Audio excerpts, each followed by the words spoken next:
Yeah. Make sure everyone's standing. Well, Brampton, it's a very exciting morning in the Flower City. And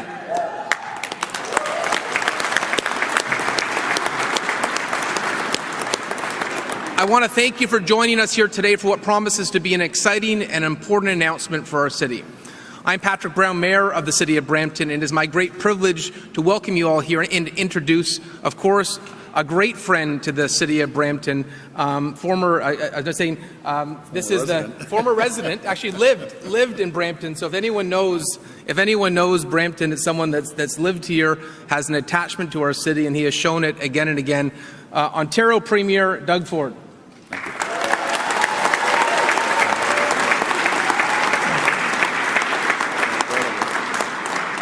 We're also going to be hearing today from someone who I'm a little bit biased on because he's my MPP, but the best transport minister Ontario has ever seen, Prabmeet Sarkaria.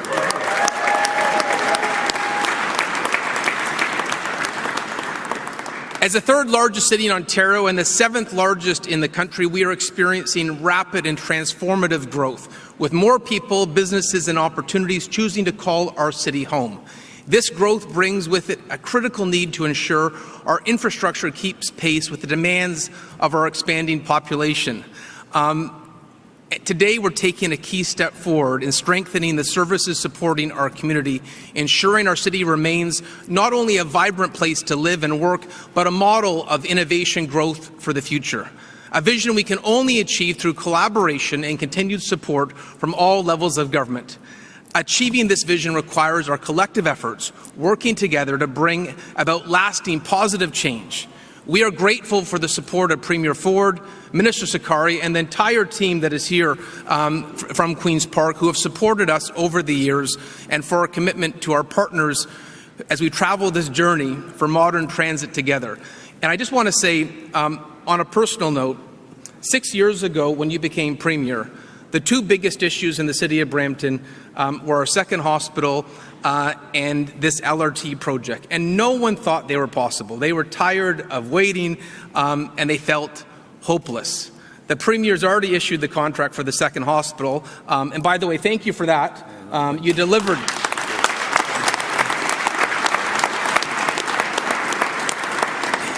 He delivered for the healthcare challenge our city is facing.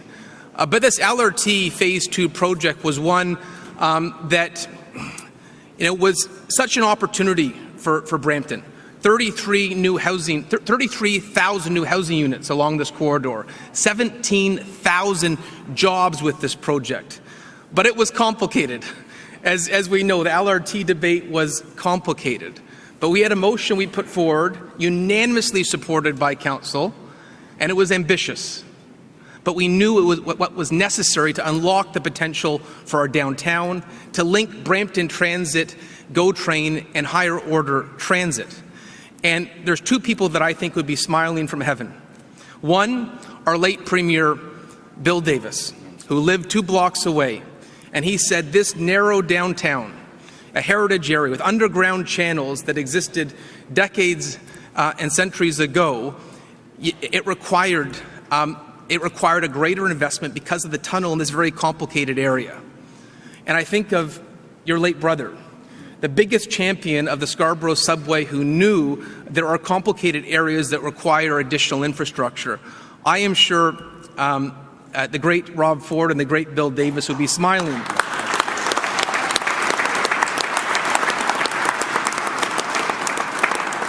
Would be smiling at this announcement today that is a game changer for the City of Brampton. And I want to acknowledge all of our council members who are here today because this has been their advocacy ask every year at AMO, advocating for this, not really thinking it was possible at times, but Deputy Mayor Harkirat Singh, Councillor Santos, Councillor Tour, Councillor Keenan, Councillor Vasante, Councillor Medeiros, Councillor Fatini, Councillor Paleshi, the Chair of our Planning Committee, Councillor Power, Councillor Brar. I want to acknowledge all our councillors. We've got a great team, Brampton, here, but I just wanted to say before we introduce the greatest transport minister in Ontario, could I just get one more applause for an incredible friend to the City of Brampton for today's announcement. Can we have a big Brampton applause for Premier Ford?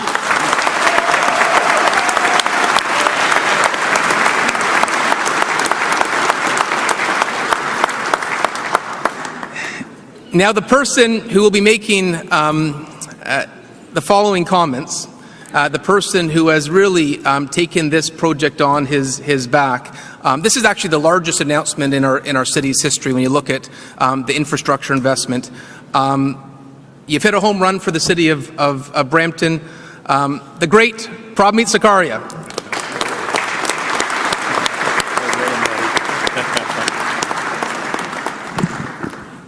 Well, good morning, everybody, and thank you, Mayor Brown, for that kind introduction. And I just have to, for a moment, just say what a pleasure it's been to work with Mayor Brown and the entire team on council. What a united vision they bring to all of their asks, whether it's to City Hall or other projects that we work on. And like he said, who thought that 6 years ago that Brampton would be getting the incredible amount of investments that we are getting under the leadership of Premier Doug Ford, whether it's this exciting announcement that we're going to have here today, whether it's the new hospital, whether it's the new medical school, the first new medical school in over 100 years, the LTC homes that we're building. This is a very, very exciting day for the people of Brampton and for this city. And for far too long, Brampton was ignored by previous governments. But it took a real leader like Premier Doug Ford to appreciate and understand that. The investments that Premier Ford and our government are making will transform Brampton, not just for the next 5, 10, 15 years. These are transformational investments that will transform the city for the next 100 years. There is no premier who has delivered more for this city than Premier Doug Ford.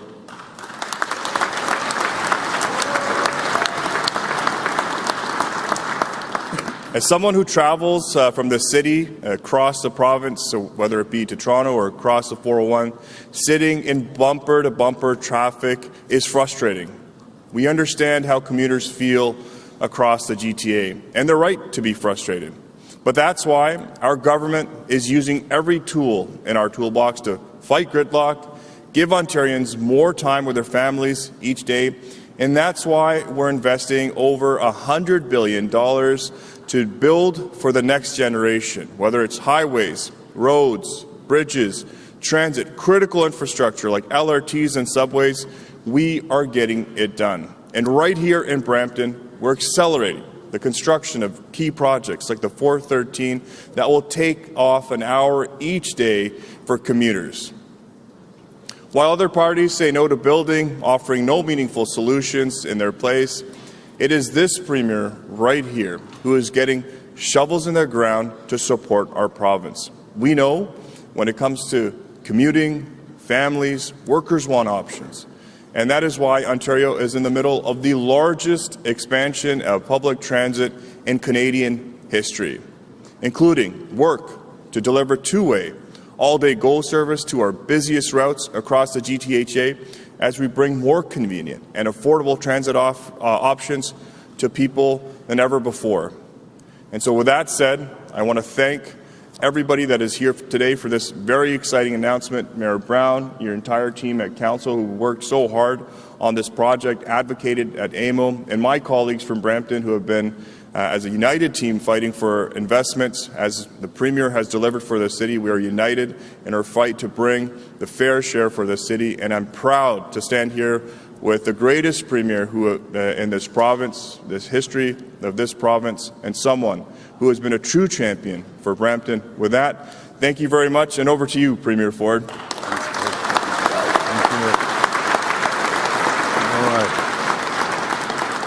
Well, good morning, everyone. This is like a spectacular picture.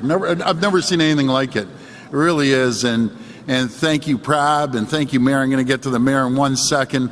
Thanks, Prab, for that introduction. I'm thrilled to be back here. I call Brampton my second home. When I first got married, we spent 5 years on Lisa Street, right off Clark Boulevard. It was beautiful. We loved it here. And I'm thrilled to be back here in beautiful Brampton. It's beautiful. And I love that you just ramped it up, Mayor, and now I guess you've overtaken Mississauga in population, and you're the third largest city in Ontario, probably soon to be second largest city in a few years. I'm here with my all-star team alongside Minister Sarkaria, Minister Tangri, Minister McGregor, and MPPs Amarjot Sandhu, Deepak Anand, Hardeep Grewal, Sharif Sabawe, and Rudy Cazzetto. But before I get started, I also want to give a big thank you to Mayor Brown. The Mayor has been a phenomenal partner. I'll tell you, the people of Brampton are blessed to have an incredible mayor. You look what we've done with a great city council, and I always say to our councillors, thank you for the job you do day in and day out. I walked a mile in your shoes, and I know the mayor feels the same way. We absolutely love you. Nothing happens without you and the incredible team, the staff. You know, I always say elected officials couldn't do their job if it wasn't for the great staff and the great staff in this facility. So thank you for doing what you do every single day and for being great partners to our government.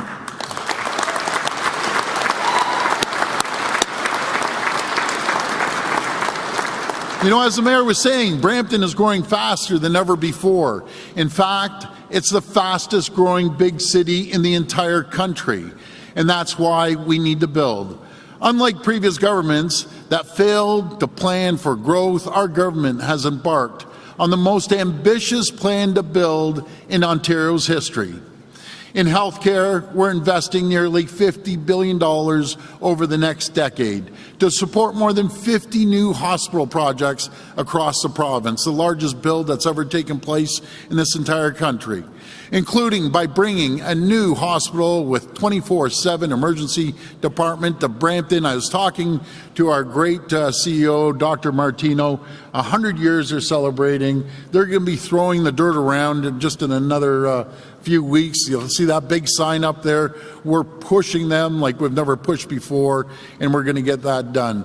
In education, we're investing over $16 billion to build and repair and expand schools, including new schools throughout Peel Region.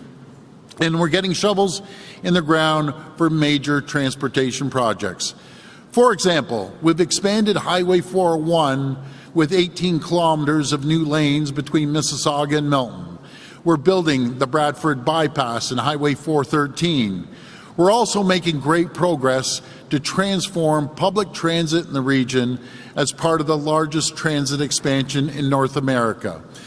Work is going on 5 new subway projects in the GTA, including the Ontario Line, the Scarborough Subway Extension, the Yonge North Subway Extension into York Region, the Eglinton Crosstown West Extension, and the greatest one at all, and here in Peel, the Hazel McCallion Line. Thank you for the great...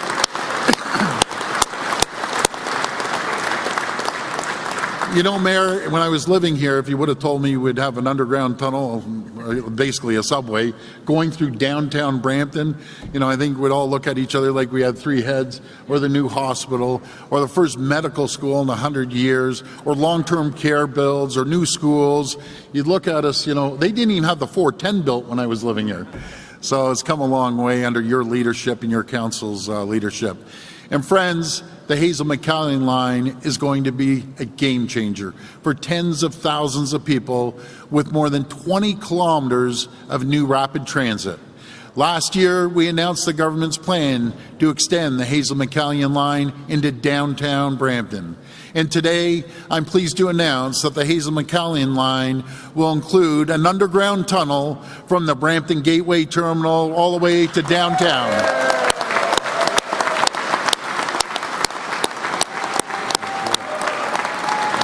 Beautiful. Oh boy. Like I'm so pumped up right now. I am.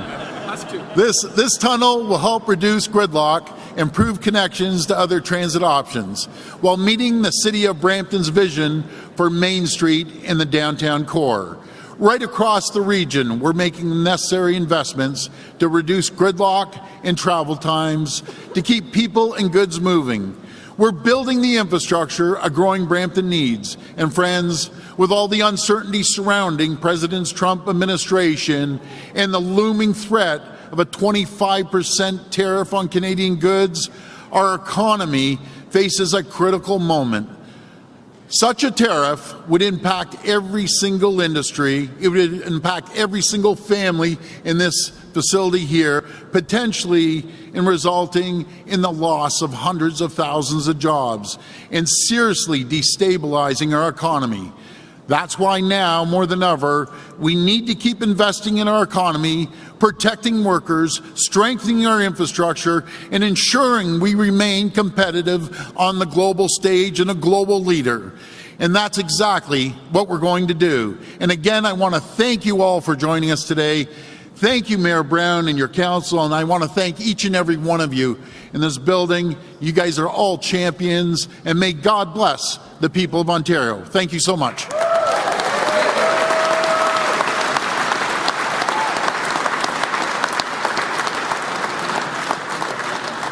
We will now open the floor for questions from the media. Please come to the mic and state your name and outlet. Just a reminder, it's one question and one follow-up. First question. This is an exciting part of the whole speech here. Definitely. Morning, Premier. Lane Harrison, CBC News. Good morning. Myself and many of my colleagues have it on good authority as of yesterday that you will be calling an election next Wednesday. I was hoping you could send us into the weekend with a little bit of certainty and tell us once and for all, will you be calling an election next Wednesday? We will be calling the election next Wednesday. I'll be seeing the Lieutenant Governor on Tuesday. We need a mandate from the people to fight against Donald Trump's tariffs, the attack he's coming against our families, our businesses, our communities. And with a strong mandate, we will be able to fight with Donald Trump to make sure we stop the tariffs and make sure that we give certainty to the people of Ontario. It may take investing tens of billions of dollars. We'll do tens of billions of dollars. It's no different than during the pandemic. We'll make sure we secure people's livelihoods, and I will do whatever it takes to protect the people of Ontario, in turn, because we're the engine of Canada, protecting all Canadians. We will not back down.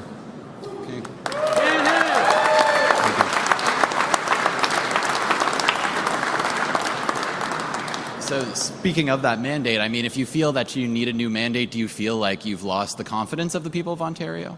To the contrary, to the total contrary, or Canada as well. Right now, there's a lack of leadership at the federal level. And at the federal level, we don't know who's going to be the next prime minister. Right now, we need strong leadership in this country. We need strong leadership in this province, and we're going to deliver that strong leadership for the people of Ontario. Hi, good morning, Premier. Sneh Dougal with the Trillium. You're entering another election not having lived up to some of the promises from the previous two election campaigns, including a 20% tax cut for middle-income earners, ending hallway health care. Why shouldn't Ontarians take you at your word when you make promises during this upcoming campaign? Well, thank you for that question. You know, let me put it this way. The people will have a choice in the next 30 days if they want to go backwards to the dark days and the gloom and doom that we all experienced in 15 years under the Liberal and NDP rule, that 300,000 people lost their jobs. Let's look at the last close to 7 years. There's over 850,000 people working today that didn't have a job 7 years ago. There's people that, when it came to riding transit, they weren't building any transit. We're building the largest transit projects in North America. We're investing more than any government in the history of this country into healthcare, increasing the health spending by over $33 billion, building new medical schools across the province, making sure that we build regular schools, adding 15,000 new doctors, registering over 100,000 new nurses, reducing the burden of taxation on over $8 billion per year to companies. We've attracted over $70 billion of investment here in Ontario over the last 4 years. We have another $70 billion of investment from companies around the world coming to invest in Ontario this year because of the people, the strength of the people. I'll put the people of Ontario against anyone in the entire world, including our American friends.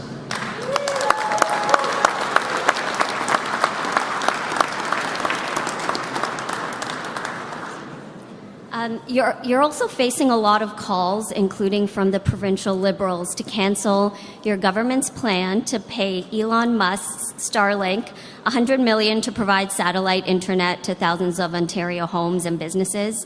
Bonnie Crombie has said that if you're serious about standing up to Trump, you would cancel this deal with Musk, who is a Trump ally. Are you planning to keep this deal if Trump does impose tariffs on Canada? Well, I find it ironic coming from Bonnie Crombie that's using Elon Musk's social media on Twitter, using it every single day, and he's making billions of dollars. We went out for a transparent bid. They came out top. They're the largest in the entire world, as everyone knows. Other companies couldn't even handle the infrastructure, but I can assure you, we'll keep an eye on that, but we need to deliver internet as we promised. Under the Liberals, they did absolutely nothing. We're making sure that every single person in Ontario is connected to the internet.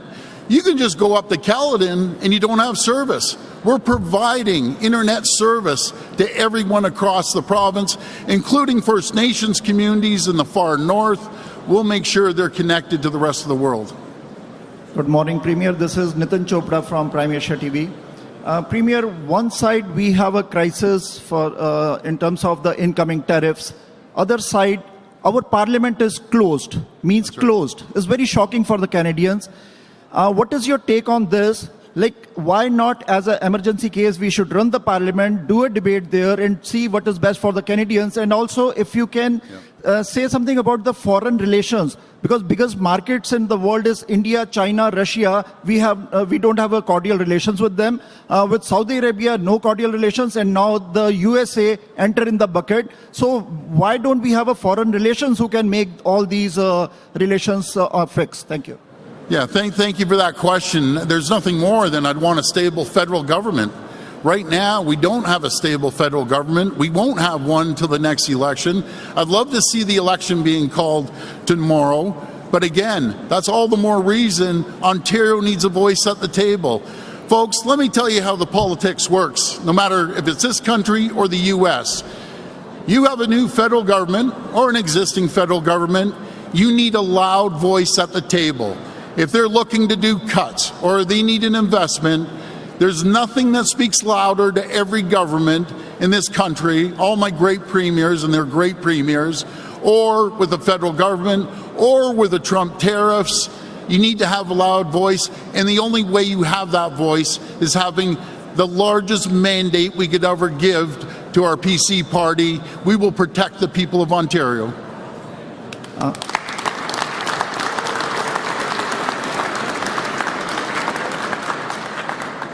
Premier, since Ontario will be going into elections soon, my question is in terms of the crime.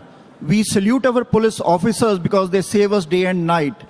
But what message you want to give to all the police forces across Ontario? We don't want to lose another police officer on duty. That's right. Our lawmakers are releasing them, and police officers are keep on catching them. So what is the fix? Which level of government will do it? And also in this, why don't there is a legislation that police has to release the criminal's picture? Many press releases, they don't do that. Why there is no legislation to name and shame the criminals and release their pictures? Thank you. There's no government in the history of this country, in the history of the province, has supported our police more than we have. We have put hundreds of millions of dollars to the police, no matter if it's our helicopters or other areas. But I'm going to hand it over to the person that's in charge of making sure we catch these criminals. And the problem is, folks, when we catch the criminals, guess what? They're out on bail.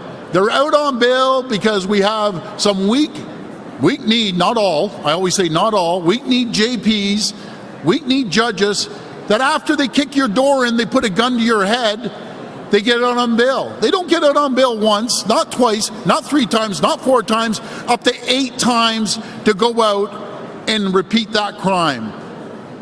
If I was the federal government that controls the criminal code, I'd have mandatory sentences.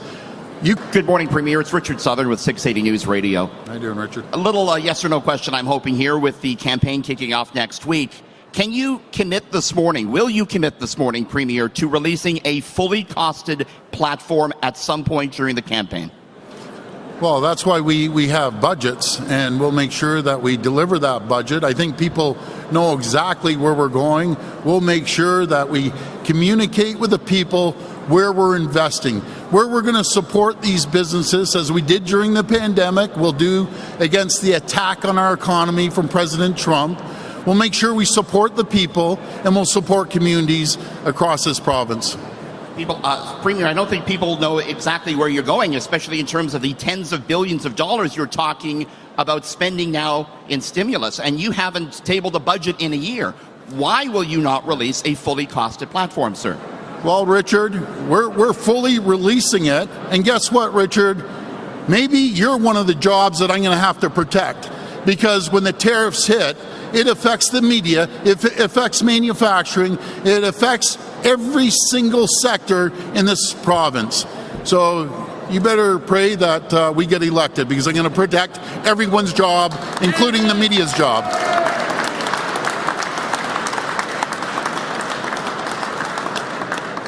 Good morning, Premier Ford. Ahmed Al-Bayoumi with Polycorner. Premier, I want to put your words back to you. On September 1st, 2021, you called the federal election called by Prime Minister Justin Trudeau as, I quote, unnecessary, and you suggested that Mr. Trudeau chose to go to the polls rather than focus on the pandemic. We've seen you liken this tariff war that we're expecting to the emergency that we faced during the pandemic, that you'll need to plunge tens of billions of dollars into our economy. So, Mr. Ford, if Trudeau's snap election in 2021 was unnecessary, why is yours necessary? And if Mr. Trudeau chose to go to the polls rather than focus on the pandemic, would you agree that you've chosen to go to the polls rather than focus on the tariff war? Well, let's make it very clear. Every single day during this election, I'll still be Premier. Every single day, I'll be talking to our ministers. We'll be getting policies out there. I will be going down as the chair of the Federation, along with all my colleagues, all the premiers, down to Washington on February 11th and 12th to talk to the senators, the Congress people, to make sure we send our story down there. Then I'll be returning again on the 20th, and I'll be meeting with the premiers every single week with the Prime Minister to make sure that we have a retaliation plan, which we do. We have multiple stages of it, but I can assure you one thing, I'm a worker. I'll be working 20 hours a day as we go through this transition with these tariffs. Now, this isn't just going to happen for 30 days. The decisions the people make in the next 30 days will affect themselves, their children, and their grandchildren for the next 20 to 25 years. If you could just imagine this, folks. Imagine Bonnie Crombie or Merritt Stiles sitting across from President Trump negotiating a deal. It would be an absolute disaster. And God help us if that ever happens.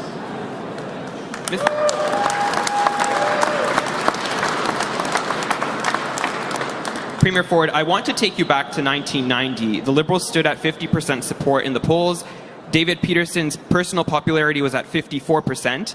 Mike Harris and Bob Rae at the time weren't considered popular alternatives. And he called an election to, and I quote, protect the province in the event of a national crisis. He denied that he was being an opportunist and trying to capitalize on polling. He then went on to lose that election, and it was the second worst defeat for a governing party. Mr. Ford, you're about to call an election. Does the ghost of Mr. Peterson scare you? Well, you know something? I love you, media. You guys are classic. But 35 years ago, he woke up and decided to call election. He wasn't facing the largest attack in the history of our country, an attack against our families, against what they do. They wake up and work every single day, attack against our businesses, attack against our communities by the strongest country in the entire world. I can tell you folks, I talk to endless Americans, endless congresspeople, senators, governors. Not one single one of them have ever said Canada is the problem. We are in a fight of our lives. I can assure you, a fight for our livelihoods, a fight for our jobs, and a fight to make sure we have a strong voice against these tariffs, a strong voice against the new federal government or existing federal government. We need a mandate from the people. And again, I'll repeat what I said. The choice that people are going to have over the next 30 days will affect every aspect of their life and their kids' lives and their grandchildren's lives for the next 20 to 30 years. Liam Casey, the Canadian Press. Good morning, Premier. Good morning. So you just said you're able to do both jobs, Premier and campaign, as leader of the PC party over the next month. Would sort of suggest that you're able to do both as well as work on your current mandate to fight the tariffs. Why do you think you need a new mandate? Because, I'll repeat myself again. You need a strong mandate. When you have a strong mandate in politics, and you have a strong mandate from the people for the next 4 years to last over the 4 years of the Trump administration, I can tell you the opposition treats you with a little more respect. Opposed to being vulnerable, always people think, okay, they're going into election. It doesn't matter if it's PC or liberal or conservative or whatever color stripe you are. When you have a strong mandate from the people, you get to get a lot more when you have a mandate opposed to not having a mandate. So we're asking the people of Ontario, we're asking for your vote, we're asking for a mandate. We need the largest mandate in Ontario's history to move this province forward.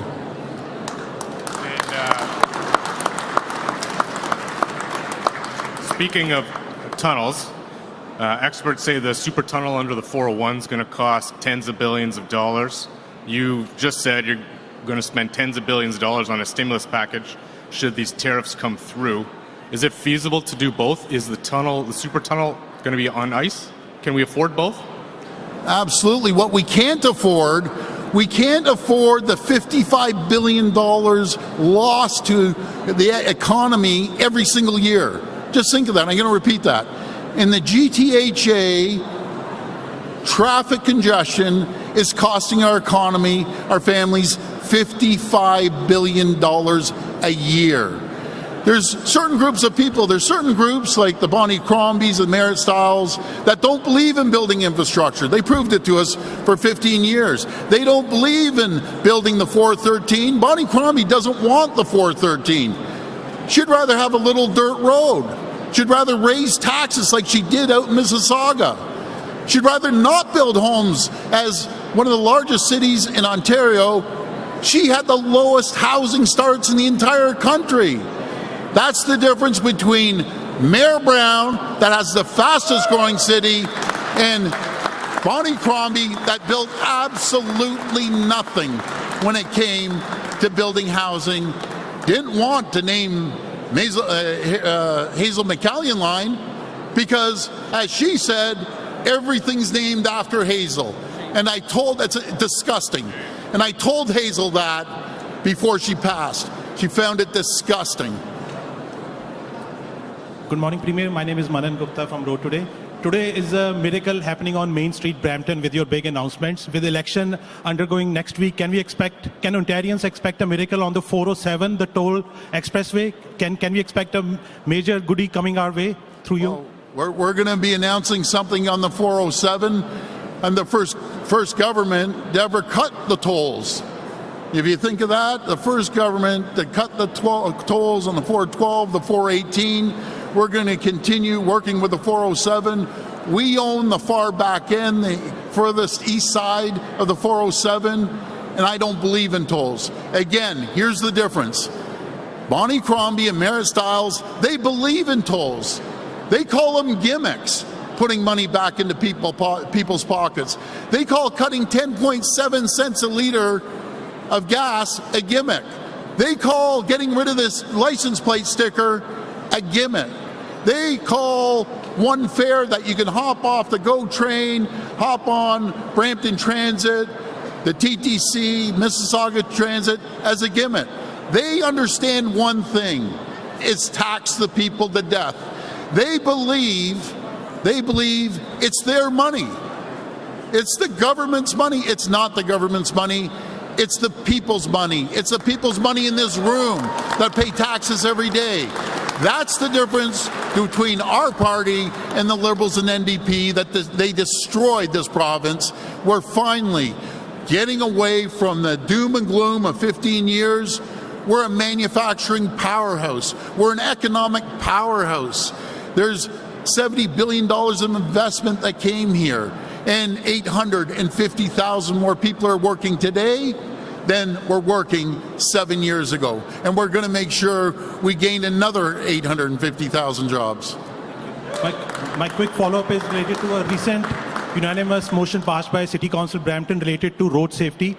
The motion says safer drivers are equal to safer roads. So since you are here, our Honourable Transportation Minister is here, what is your ministry and your government going to ensure that there are loopholes, if any, in the training and testing standards are filled in so that Ontarians stay safe on the roads? I'll turn it over to my Minister of Transportation.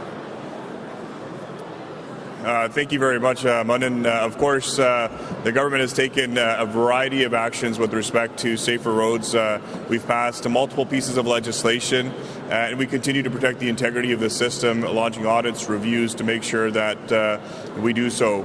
My colleague, Amarjot Sandhu from Brampton West, introduced a motion in the House with respect to even on the AZ licensing perspective as well, where it would ask for a year of Canadian driver experience for those who want to drive commercial vehicles as well, to ensure that they have the appropriate experience on winter driving conditions. And so my colleagues have been working on that quite a bit, and we're reviewing it and working through that as well. So Ontario has some of the strictest, safest laws with respect to whether it's careless driving, whether it's with respect to impaired driving, and we'll continue to do so over the next many years. Good morning, Premier. Morning. I am Mohammed Hamza from The Pointer. My question is regarding the estimated, do you have update number for the estimated cost of the LRT project? Because from May 2023, the estimated cost for the project was $2.8 billion. Yeah, we don't have an exact figure, but we will be getting that exact figure. But we know one figure if we don't build it. And that's the figure that's unacceptable. We need to build proper transit for the people of Brampton, and that's exactly what we're going to do. If you get re-elected, will you add that projected amount in the 2025 provincial budget? Yes, once we get the exact numbers, we'll make them public. Thank you. Thank you. Thank you. Good morning, Premier. Rob Ferguson, Toronto Star. Hi, Rob. In terms of an early election, are you scared because polls suggest Pierre Poilievre will win the next federal election, and voters generally prefer to have different parties in power in Ottawa and at Queen's Park? No, not whatsoever. We need a mandate because of these tariffs. And when we have a strong mandate, it gives us a strong mandate to any new federal government. It doesn't matter if it's a red party, orange party, green party, or blue party. When you have a strong mandate at the table, they listen a lot more carefully, I promise you. But aren't you trying to get out ahead of a federal election because polls suggest Pierre Poilievre will win and he's planning a lot of cuts, and that will reflect badly on Conservative governments across the country? Well, my job, when we hopefully get a big mandate, it's going to be standing up to any federal government that wants to cut health care from Ontario, cut jobs from Ontario, to tax people from Ontario. Once we have a strong mandate, as I say, it's amazing how politics works, folks. Politicians listen a lot more carefully to someone that has a strong mandate for the next 4 years compared to a mandate for 6 or 8 months. This will be the last reporter.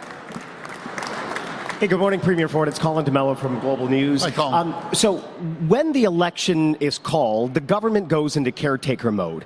And during that time, the government is not supposed to use government resources, or your party is not supposed to use government resources for any partisan activity. So if you go down to Washington twice, how are you planning to get there? Well, we will be paying ourselves. And I'm glad you said that. You know, here I go. I'm going to toot my own horn. I'm the only premier in the history of this entire country that's never expensed a penny in the last 6 3/4 years, and I never will spend the taxpayers' money. I don't care if it's my coffee at Tim Hortons or a lunch. I will never expense it, and it's all public. If you look down the list, you'll see a 0 beside my name and a 0 beside Vic Fideli's name. I guess everyone else has substantial costs. Premier, on another note, I mean, there is a saying that says, don't let a good crisis go to waste. What would you say to people who are looking at this moment right now and saying, Doug Ford is just taking advantage of a crisis? Well, let me tell the people, whoever say that, obviously don't agree with building transit, building roads and highways, upgrading our healthcare sector, focusing on our education and building new schools. What we do have to do, we have to look inside Canada. We need to make sure that we don't depend on the U.S. As I said during the pandemic, never again will we rely on any country in the world for the N95 mask. If I want to remind everyone, President Trump refused to give us the N95 masks.